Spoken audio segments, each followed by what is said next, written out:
नवाज शरीफ और शहबाज शरीफ से कैसे ताल्लुकात हैं आपके? पहले शहबाज शरीफ साहब का शुरू स्टार्ट ये हल्का था, जी NH96 तो मैं उनके साथ था और अल्लाह के फजल से बहुत काम किया। कभी आप पूछ भी लीजिएगा, उनके साथ। मैं हकीकत करता हूँ जी, बात, ठीक है, ठीक। मेरे को झूठ बोलने की कोई ज़रूरत नहीं, और ये डायरेक्ट बोल रहा हूँ, जी, ऐसे पूरी ही। आवाम भी देख रही देख है, रही है। आप पूछ लीजिएगा। मेरे साथ वो जो शहबाज शरीफ साहब से बहुत बहुत प्यार करते दोस्ती किससे थी आप? थे। दोस्ती वाला साहब नहीं था, दोस्ती तो एक अदब की, देखें मैं उनका दोनों का अदब करता हूँ, वो अच्छा। दोनों मेरे अदब की जगह, और वो प्यार की जगह वो ऐसे हंसमुख बातें कर लें या वो कर लें, वो अलग चीज़ है, वो करता हूँ मैं, वैसे ये नहीं कि नहीं करता।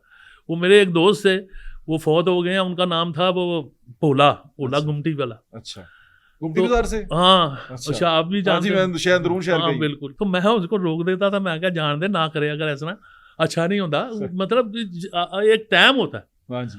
वो हर जगह से फिर अगर मैं मजे लेना था, मैं तो उसको कह देता जरा जरा छेड़ जरा मियाँ छोटे को। अच्छा, तो वो छेड़ देते क्या छेड़ते थे? वो बताए तो सही।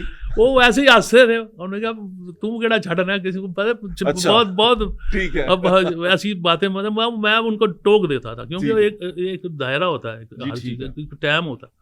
तो वो बहुत अच्छे इंसान थे उस वक्त। बाद ये वो मेरा दोस्त भी बहुत अच्छा क्लास मियाँ साहब असल में शादियों के लिए मशहूर थे, इसलिए इस पे छेड़ते थे।